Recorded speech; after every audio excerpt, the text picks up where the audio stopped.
தெய்வத்தின் குரல் முதல் பாகம். பொதுவான தர்மங்கள். பூஜை.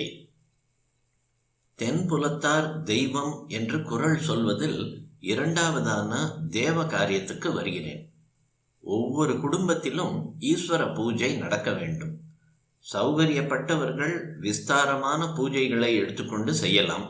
சௌகரியம் இல்லாவிடில் சுருக்கமாக செய்தாலும் போதும். 10 நிமிஷம் போதும். ஆபீஸுக்கு போகிறவர்களும் இப்படி சுருக்கமாகவாவது பூஜை என்று ஒன்றை செய்ய வேண்டும். எல்லா குடும்பத்திலும் ஒரு மணிச்சத்தம் கேட்க வேண்டும். ஈஸ்வரன், அம்பாள், விஷ்ணு, விநாயகர், சூரியன் இந்த 5 பேருக்கும் மூர்த்தி வைத்து பூஜை செய்ய வேண்டும். இதற்கு பஞ்சாயத்தன பூஜை என்று பெயர்.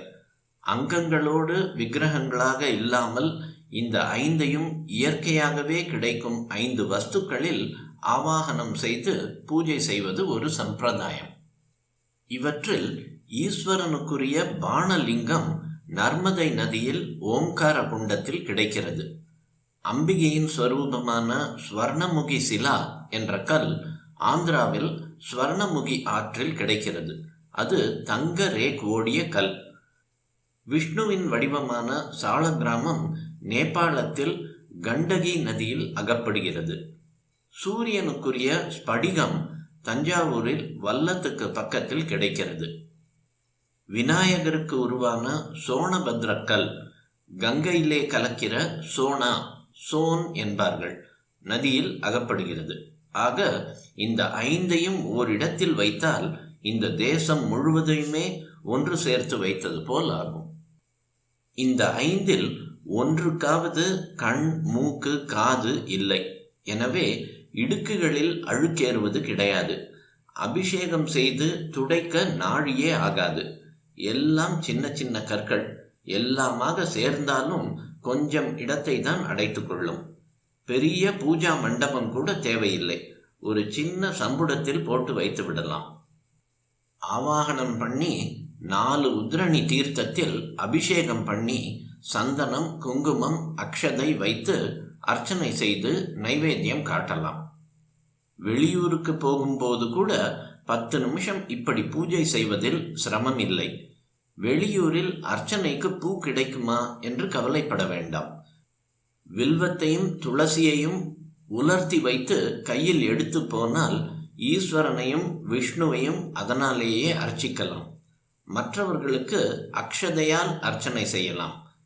நைவேத்தியத்துக்கு சுத்தமான அன்னம் வெளியூர்களில் கிடைக்குமா என அலட்டி கொள்ள வேண்டாம். காய்ந்த திராட்சை பழத்தை கையோடு வைத்திருந்து நிவேதித்து விடலாம்.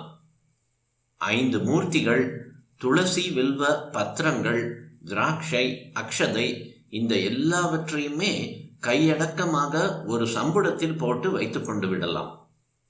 இந்த 5 மூர்த்திகளுக்கு செய்வது பஞ்சாயத்தன பூஜை எனப்படும். பிராச்சீனமாக நம் தேசத்தில் இருந்து வந்த இந்த பத்ததியை சங்கர பகவத் பாதாள் புது ஜீவனோடு பிரகாசிக்கும்படியாக செய்தார். ஷண்மத ஸ்தாபனம் என்று வருகிற போது இவற்றோடு சுப்பிரமணிய உபாசனையையும் நிலைநாட்டினார். எனவே மேலே சொன்ன 5ஓடு நாமும் ஒரு வேலை வைத்து வேலாயுதனான குமாரசுவாமியையும் பூஜிக்கலாம். பூஜை என்பதற்காக பெரிய சிரமம் எதுவும் தேவையில்லை. மனசு இருந்தால் வெகு சுலபத்தில் எல்லோரும் எங்கே இருந்தாலும் பூஜை செய்யலாம் என்பதற்காக இவ்வளவு சொன்னேன். வீட்டிலே இருந்தால் மகா நைவேத்தியம் எனப்படும் அன்னத்தை சுவாமிக்கு காட்ட வேண்டியது அவசியம். நாம் அனுபவிப்பதற்காக பிரபஞ்சம் முழுவதையும் ஈஸ்வரன் நமக்கென விட்டிருக்கிறார். பலவிதமான போக்கிய வஸ்துக்களை வெளியிலே உண்டாக்கி அவற்றை அனுபவிக்கிற இந்திரியங்களை நம்மிடம் வைத்திருக்கிறார். எனவே நாம் அனுபவிப்பதையெல்லாம் அவருக்கு சமர்ப்பித்துவிட்டே உபயோகித்துக் கொள்ள வேண்டும். உண்மையில் அவருக்கே என்றா அன்னத்தை கொடுத்து விடுகின்றோம்? வெறுமே அவரிடம் காட்டுகிறோம். பிறகு நாம் தான் புசிக்கிறோம்.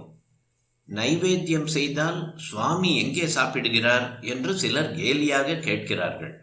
நிவேதனம் என்றால் சுவாமியை சாப்பிடச் செய்வது என்று அர்த்தமே இல்லை. அவருக்கு சாப்பிட்டு ஒன்றும் ஆக வேண்டாம். நம் நினைவை சுத்தமாக்கிக் கொள்ளத்தான் பூஜை முழுவதுமே தவிர அவருக்கு இதனால் ஆவது எதுவும் இல்லை. நிவேத்யாமி என்றால் அறிவிக்கிறேன் என்றுதான் அர்த்தமே தவிர உணவிக்கிறேன் என்று அர்த்தம் இல்லை. அப்பனே, இந்த வேளைக்கு உன் கருணையில் நீ இந்த அன்னத்தை கொடுத்திருக்கிறாய் என்று அவனுக்கு தெரிவித்துவிட்டு அவனுடைய நினைவோடு உண்ண வேண்டும். அவன் அருள் இல்லாவிட்டால் இந்த அரிசி எப்படி விளையும்? சயின்ஸ் நிபுணர் அரிசி வகைகளை ஆராய்ந்து பெரிய பெரிய புஸ்தகங்கள் எழுதலாம். ஆனால் அவரால் ஒரு மணி அரிசியை செய்ய முடியுமா? செயற்கை அரிசி, சிந்தட்டிக் ரைஸ் என்று ஒன்றை செய்ய முடிந்தால் கூட இதற்கு மூலமான கெமிக்கல்ஸ் ஏற்கனவே பகவத் சிருஷ்டியில் இருந்துதானே வந்தாக வேண்டும். எனவே மனிதன் செய்ததாக தோன்றும் எல்லாமும் கூட முடிவிலே ஈஸ்வரன் சிருஷ்டித்ததுதான். பரமேஸ்வரனால் கொடுக்கப்பட்டதை அவனுக்கு காட்டாமலே நாம் அனுபவித்தால் திருடர்களாகின்றோம். எங்கும் இருக்கும் அவன் நாம் இருக்கச் சொல்லும் இடத்தில் நாம் கிரகிக்கும்படி நிற்பான். கல், மண், செம்பு முதலிய எந்த பிம்பத்தில் வைத்து கூப்பிட்டாலும் வருவான். அப்படிப்பட்ட யோக்கியதையும் கருணையும் அவனுக்கு நிச்சயமாக இருக்கிறது. இல்லை என்றால் அப்படிப்பட்ட சுவாமி நமக்கு வேண்டவே வேண்டாம்.